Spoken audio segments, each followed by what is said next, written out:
Hello my bookish friends, welcome or welcome back. I'm Elizabeth, this is Reading Riley, and today we're going to be discussing the last wrap-up of 2021.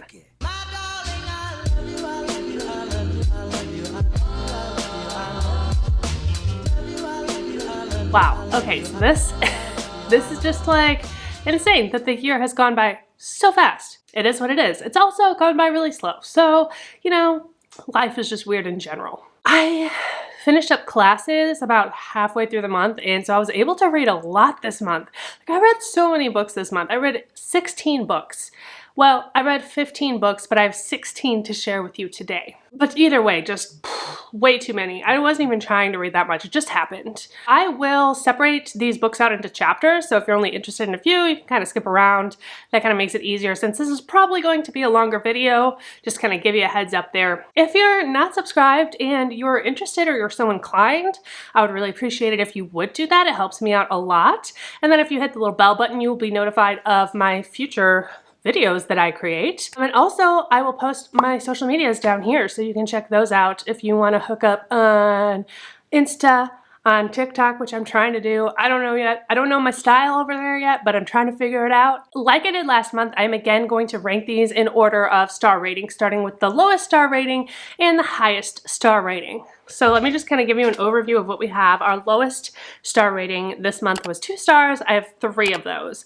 Next, I have 2 3-star books. I have 5 3.5 star books, 3 4-star books, and 3 5-star books. So that is what we have to look forward to in this video. Let's go ahead and get right on into the books. All right, we're gonna start with the 2-star books that I read this month, and there are 3 of them, the first of which is Comfort Me with Apples by Catherynne M. Valente.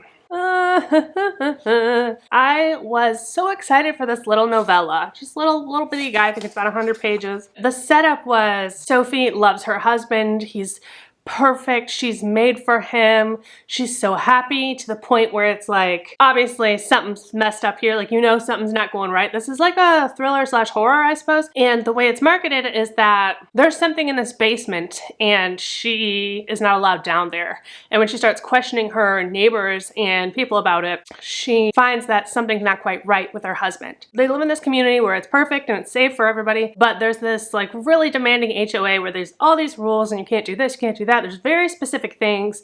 And in the opening scene of this book, Sophie is in bed, and it's kind of like the way it's written, it's almost like fantastical, like this fairy tale where she's like, oh, like you expect her to have like Snow White's voice. And she wakes up in her bed and she's like, I love my life. My life is just wonderful. And you expect to have like little birds flying around her head and such. And she starts describing her house and how she has stairs to get down from her bed. And the grand stairway in her house takes her like 30 minutes to get down because she has to sit down like a kid and kind of edge her way down them. And it's like, why is everything so big? That was my first initial reaction. And she's like, my husband made it for me and it's beautiful and everything's lovely. I'm reading this thinking, okay, this sounds really cool. Something's up here. What's going on? I can't tell you obviously what happens. The twist of this is the part that I didn't like. So it's hard to explain what I don't like about this. And after having discussions about this with a few people, I kind of see what it was trying to do, but I don't know how successful it was. And the twist of it was just not for me. Again, if I had known the twist, I would have never picked this up. But that's just a personal thing for me, so I can't say that it's something that you wouldn't like. It was really weird, and it wasn't my kind of weird. Like, I don't know how to explain what my kind of weird is and what my kind of weird isn't, but this wasn't it. I just wasn't into this. I think it's trying to say something about feminism and something else, but I don't know how successful it is. So I'm just gonna leave it at that. 2 stars. Really did not enjoy this book. But there were certain qualities to it that are redeeming, which is why it gets 2 and not 1. Moving on. Okay, the next book I gave 2 stars to is Every Last Secret by A.R. Torre, or A.R. Torre. I'm not sure how you say it. This book I read because it was on the Goodreads Awards list, I think for thrillers. I didn't have any expectations, so I just went into this with an open mind and open heart.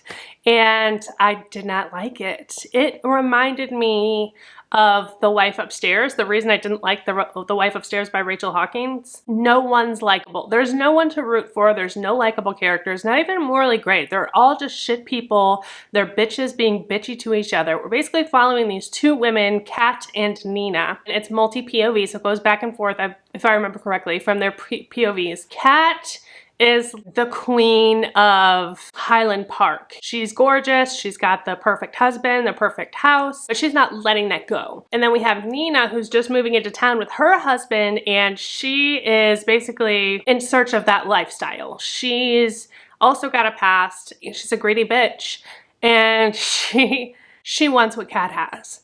And she's willing to go to whatever lengths she has to go to get it. So it's basically these rich people that are catfighting for this whole book. Both of these women I hated. Like, I didn't even have anything to root for, which is why it bothered me. It was just annoying the way they kept going back and forth with each other. And it's one of those, like, let me be your best friend, but secretly I'm going to steal your husband and try to, you know, replace you in your life kind of things. But I just don't think it was done the best way that it could have been done, and it just annoyed me. So I gave it 2 stars. Let's move on.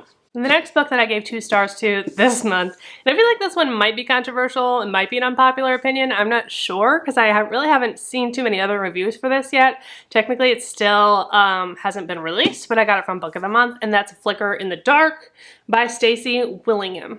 If you've seen my biggest disappointments video for 2021, you know that this is on it. For reasons that are mostly unrelated to the plot, though I didn't think that was great either, this book just did not do it for me.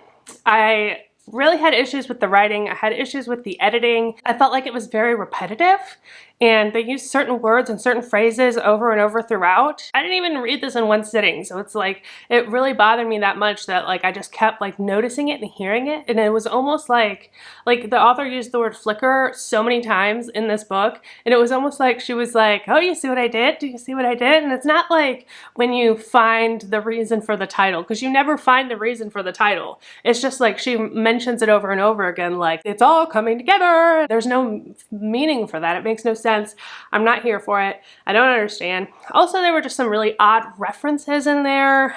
The way she phrased her sentences, set up her sentences that I just didn't like. It just really needed somebody to read this and be like, hey, this is not relatable. Like, that's a really weird thing. Or not that it has to be relatable, but for me, it just didn't work. I thought the plot was okay, but I predicted after the first 100 pages probably, I knew who the killer was and what the twist was. So nothing surprised me.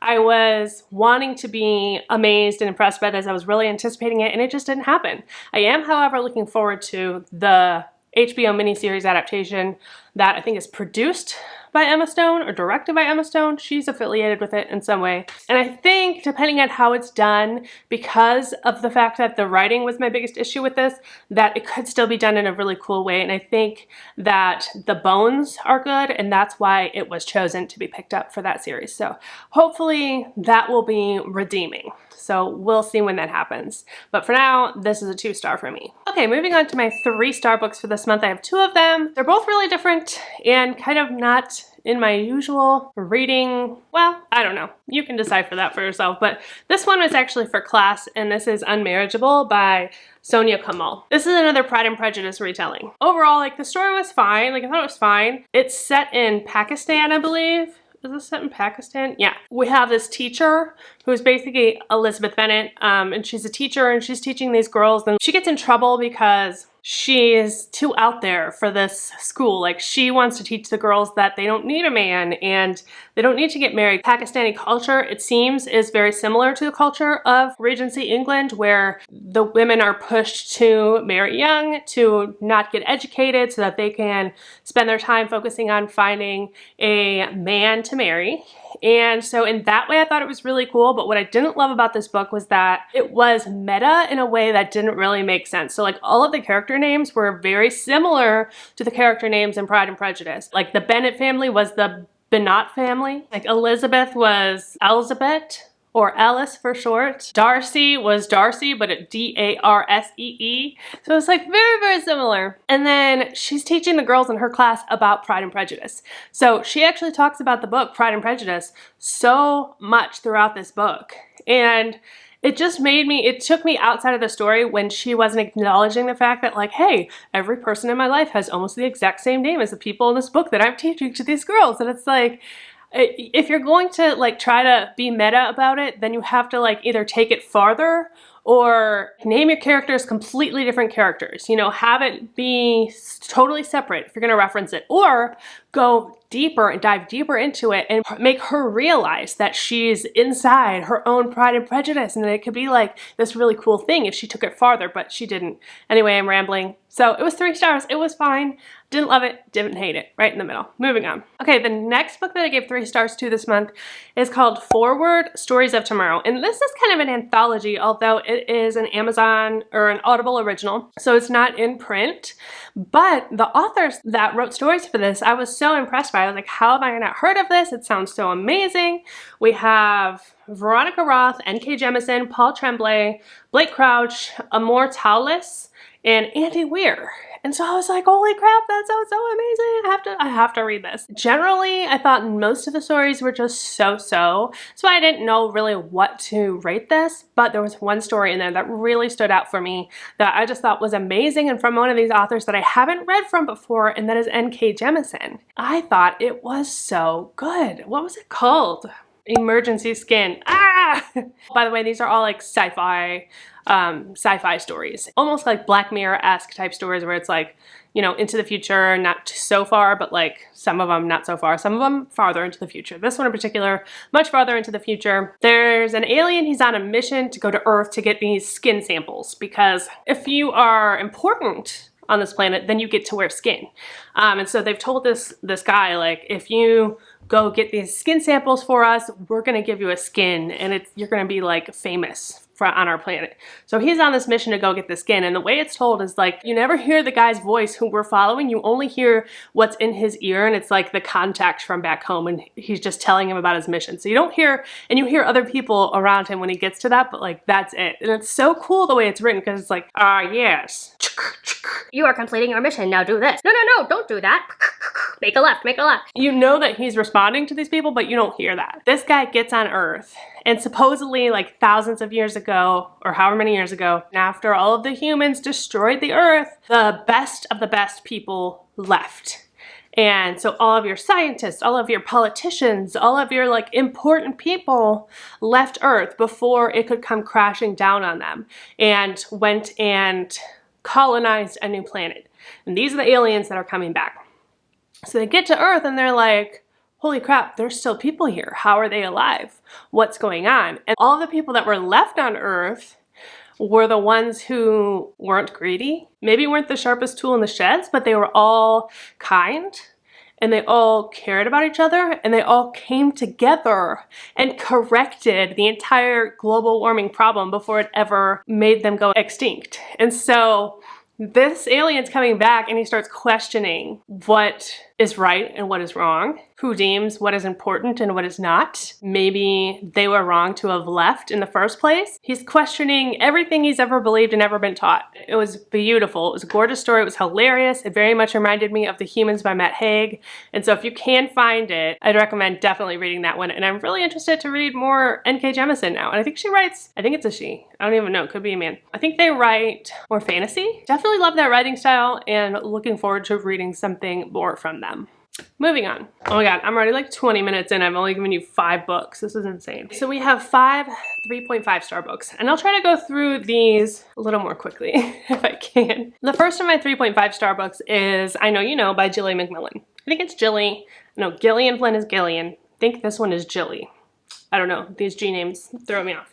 Anyway, I thought this one was pretty good. 20 years ago, 2 boys were killed and left on this like dog racetrack thing. Their best friend, Cody, is in present day, still doesn't know what happened, like who killed them, and it's been driving him crazy all of these years. And so he decides to start a podcast to investigative journalism, try and figure out who killed his friends all those years ago. And so he goes back to his hometown, starts questioning all the people. They start getting upset because he's dredging up all of these old memories. Then someone else dies in present day in that same place where those boys died. This detective that was on the case years ago on that same case reopens it to try to see if there's some kind of connection there. I thought this was good. I liked it. I had fun with it. I never wanted to put it down, but I didn't think it was anything outstanding or anything new. I didn't think the podcast thing was done as well as some of the other ones that I've read with that. But all in all, I thought it was good. I would recommend it. You know, it was a decent, fun read. My next 3.5 star is They Never Learn by Layne Fargo. And this one, it's been hyped and hyped and hyped for so long now, and I was so late on the bandwagon for this one. I wanted to see how I felt about it. I wanted to get my own take on it. I enjoyed the story. I enjoyed the message, but I do feel like it was overhyped. Basically, up until halfway through the book, this would have been 5 stars for me. There is a twist halfway through the book that I never saw coming, and it got me so good, and it made me so excited for what was to come when I continued reading this. But then after that, it kind of started going downhill a little bit. It was a little bit predictable. I wanted another twist. If it had given me one more blow your socks off twist, it would have been 5 stars. It didn't do that, and the twist came way too early. I wish this twist would have come later in the book because it left me too much time to consider it in my head and mold my perception for the rest of the book. So if I hadn't had that time to go over everything I'd already read at that point and said, okay, this is actually this is actually that, I probably wouldn't have figured out the second minor twist towards the end, but I did, and it was unsatisfying. Not unsatisfying, like it was still fine. I liked the book. I liked our main characters. I liked their voices. I liked the writing. Like I thought it was a good book. I just think it was not a 5-star book, and it was a little bit overhyped. But overall, I do recommend it. I think the message is awesome. It's very much a feminist thriller. For the most part, it was fun to read. My next 3.5-star book is My Sister the Serial Killer by Oyinkan Braithwaite. This one I thought was good too. It's like, it looks like a normal sized book from here, but it's actually quite short. It's just over 200 pages, I think. The font size is huge in this, so it's really not that long of a book. Pretty quick. It's about these sisters. And our main character, I believe this is her, who works in the medical field. She has kind of a crush on one of the doctors there, but she's shy, and your average relatable person, very smart. She is competent. She is real. She's a real person, you know, and you relate to her in that way. And then her sister is like basically a Barbie doll. She can't go anywhere with her sister without feeling like a fly on the wall. Nobody notices her. Her sister is the kind of drop dead gorgeous that jaws drop every time she comes into the room. She has men wrapped around her little finger. They do whatever she wants. She has no work ethic. She doesn't have to do anything in her life because everything comes easily for her. They also have some issues with their father, who has passed away. The way they were raised, I think she really feels like it's her responsibility to take care of her sister. And so when her sister starts calling her to basically clean up the bodies of the men that she's killed, she goes along with it, covers it up for her. But every time she thinks it's not going to happen again, it's not going to happen again.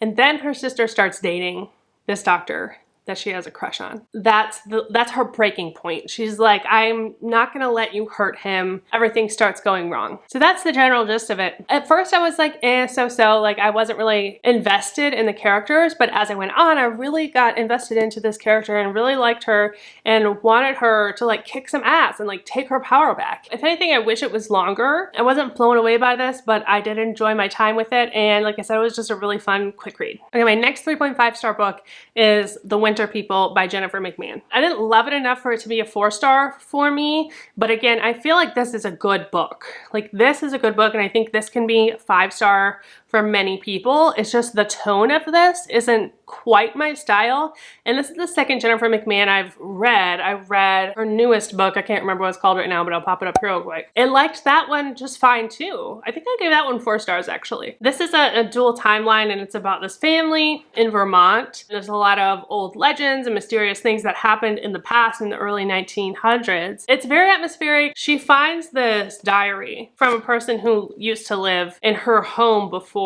You kind of flash back to this diary, figure out about this family that lived there in the early 1900s, and then you are following this family in the present day. In the present day, these 2 sisters' mother goes missing, along with several other families where there's just like random missing people. We're dealing with kind of ghost stories, but not how you may think. The tone of it is what's really cool about it, because it's just this very dark, looming, foreboding heaviness that kind of slowly builds throughout this book until you figure out the mystery of why these things are happening. And so for me, that's just not exactly my style. Like, I want shock more than I want haunting, foreboding, kind of eerie. And that's kind of what this gives me. It's very much like a little bit slower paced, just this kind of feeling of eeriness to it. Yeah, very atmospheric, but just not exactly my perfect book. And I think a lot of people will love this. So I'm not counting this out, but it does get a 3.5 for me. Okay, the next book I read is my most recent read, and I just finished it yesterday, the day before, and that is The Awakening by Nora Roberts. Now, one of my old college buddies mentioned this book to me, and I looked it up, and it's actually a fantasy. I've never read Nora Roberts before, but I think she mostly writes romance, if I'm not mistaken.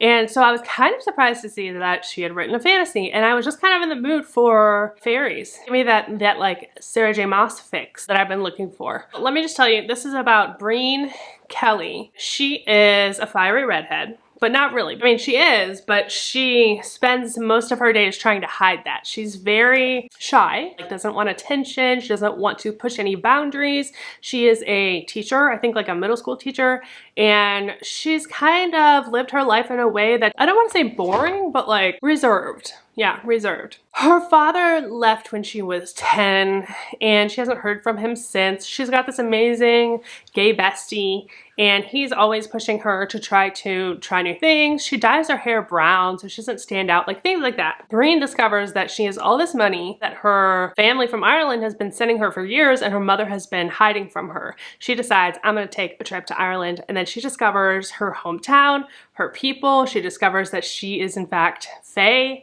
and not only that, but she's like a very special fae, the one that they need to save the kingdom and all of this. Okay, so it's very much like the one trope, the prophecy trope kind of thing. While it's fun and while it's well thought out, the plot is well done. It's just not to the level of Sarah J. Maas that I was looking for. There is some love in here, but it's not steamy, really. There's like one scene that could potentially be a little bit steamy, but it's not that. There's not this like, like she's trying to do like the brooding fairy thing, or is she? I don't know if that's what she's trying to do. I don't know. That's the thing. I don't know. It intrigued me and I had fun with it. It just didn't make my heart soar. It didn't make my heart sing, you know, but I actually have now started the second book because it ended on such a cliffhanger and I wasn't ready to be done with the world. So I'm hoping in this book it's going to get higher stakes. It's going to get more spice.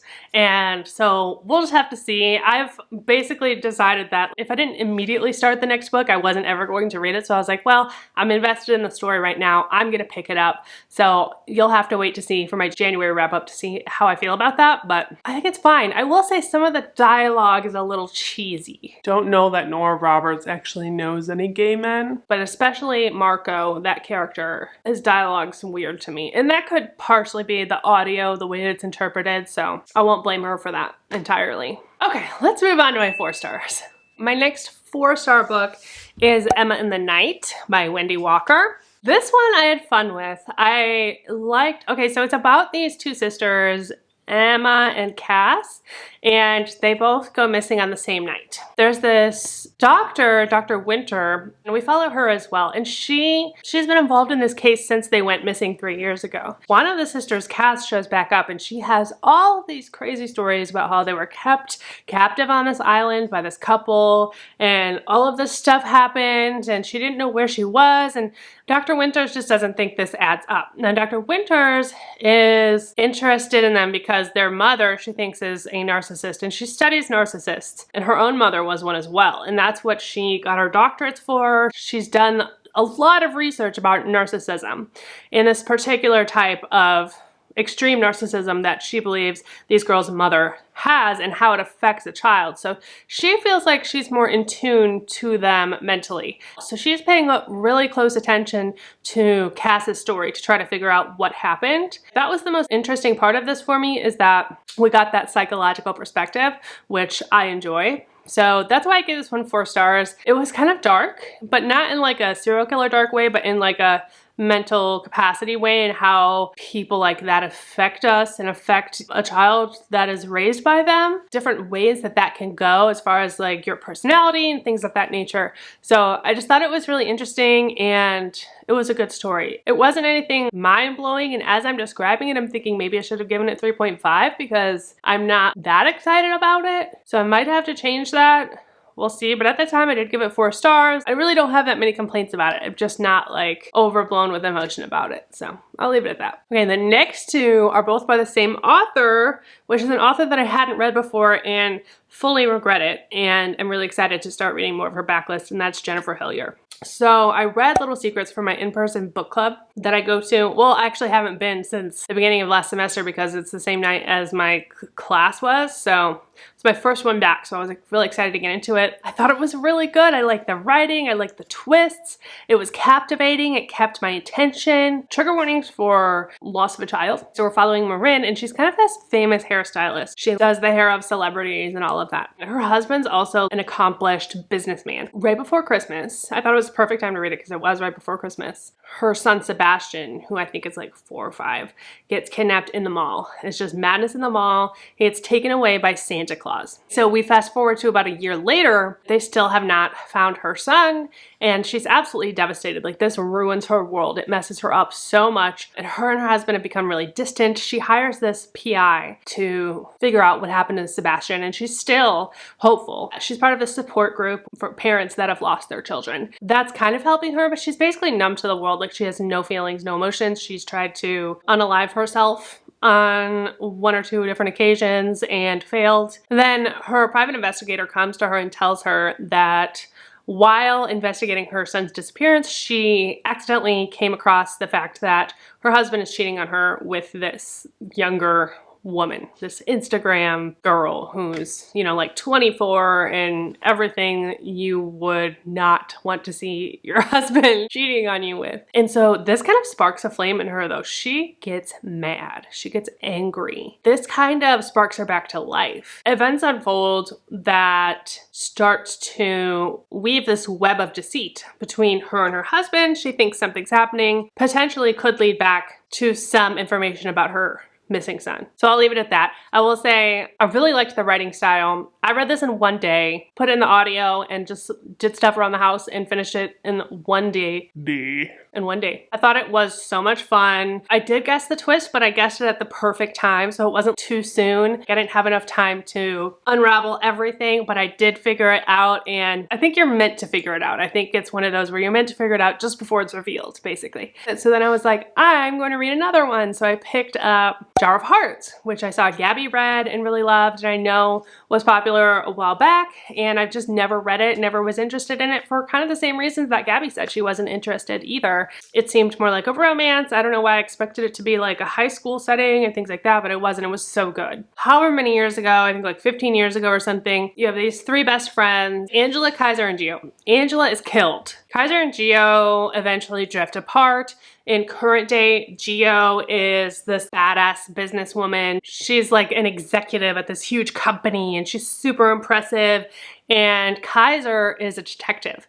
Now, they find Angela's bones. I'm trying to remember if they found her bones before or if they found them in the present day. But either way, Gio gets connected to it somehow in this present day situation, and Kaiser comes in, her old best friend who hasn't spoken to in years, and he arrests her in her office in front of all of these executives. She's facing charges for her part in this. Come to find out, she had gotten mixed up with this guy Calvin back in the day, and he was kind of this older bad boy type who turned out to be a serial killer. Everyone hates Gio because she never told anyone what happened. All of these deaths of the people that he killed after Angela are on her hands. Like, her hands are bloody because of this. Part of the time she's in prison, and you really see her like growth in there as like a person where she comes to accept that she's now a criminal. She has to figure out how to navigate prison and how to get by in there. And so kind of gave me this like Orange is the New Black vibe as well. So very opposite of what I initially thought. Present day, Calvin has escaped from prison. More killings start happening. They're like, it must be him. Once she gets out, they don't know if she's involved. Kaiser, who's her old best friend, is on the case, and feels for her, but like doesn't necessarily trust her. So there's all of this stuff going on. Loved the twist. Absolutely kept my attention, kept my interest. So much fun. Highly recommend it. 4 stars. Okay, this next book I actually finished on November 30th, but I didn't include it in my last wrap up. So I'm telling you about it now. And also it was a 5-star and I absolutely loved it. It was my first Christina Lauren, and it's Love in Other Words. I fucking loved this book so much. It was so sweet. It's a friends to lovers trope. It's told in dual timelines, and I feel like the structure of this was different than most romances that I read. It wasn't that same sequence of events that you see in most romances because there is kind of a twist. So Macy in present day, I think she's a nurse and she's engaged to this guy who seems like he's perfect for her. I think he's a doctor. No, he's a doctor. I don't know. But they have like this kind of perfect life set up. She's not head over heels, but she loves him and is planning her wedding, trying to get on with her life. She has an accidental run-in with this guy, Elliot, who was the absolute love of her life.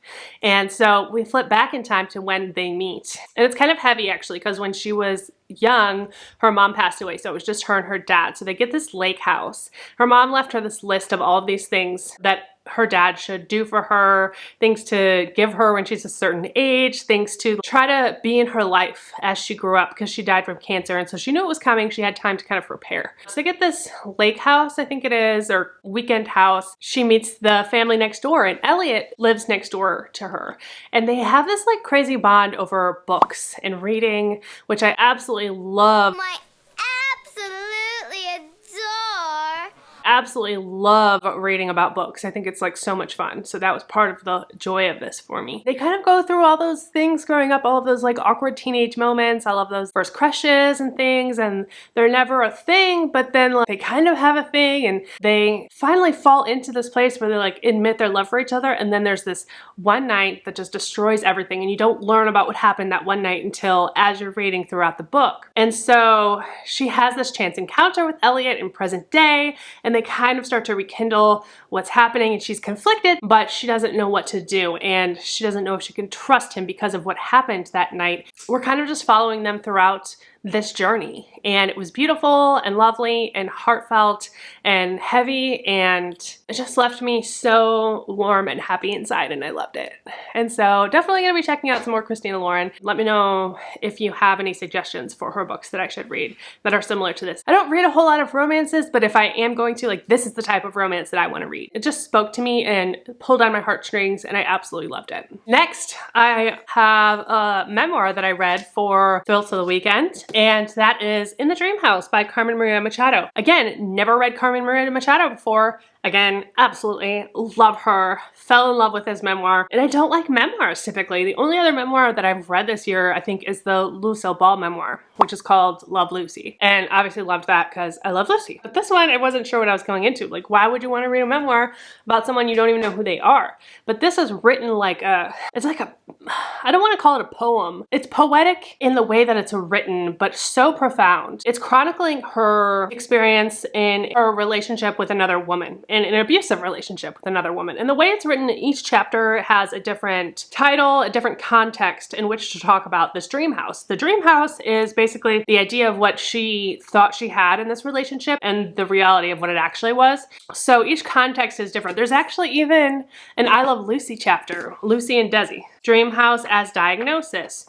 Dream house as American Gothic, Dream house as a lesbian cult classic, Dream house as noir. So it's just like different tropes or ideas or ways to frame this concept. The way she talks about her relationship, and initially you're just as in love with this woman as she is, like the way she explains it. And it's also written in second person, I should say. Most of it is. It's almost like she's writing a letter to herself and saying like, okay, well, when you met her, you felt like this, and she looked into your eyes and you just couldn't say no. That's not a line from the book or anything, but she's talking to herself. And I think it's really cool because it's a great way to connect to it, because it makes me feel like it's me as well, even though I haven't been in this situation. She talks about towards the end that she's creating a canon for queer relationships, for LGBTQIA+ relationships, saying that there's still abuse there. Just because they're queer does not mean that they are perfect or slutty or eccentric or happy or anything. Like, they're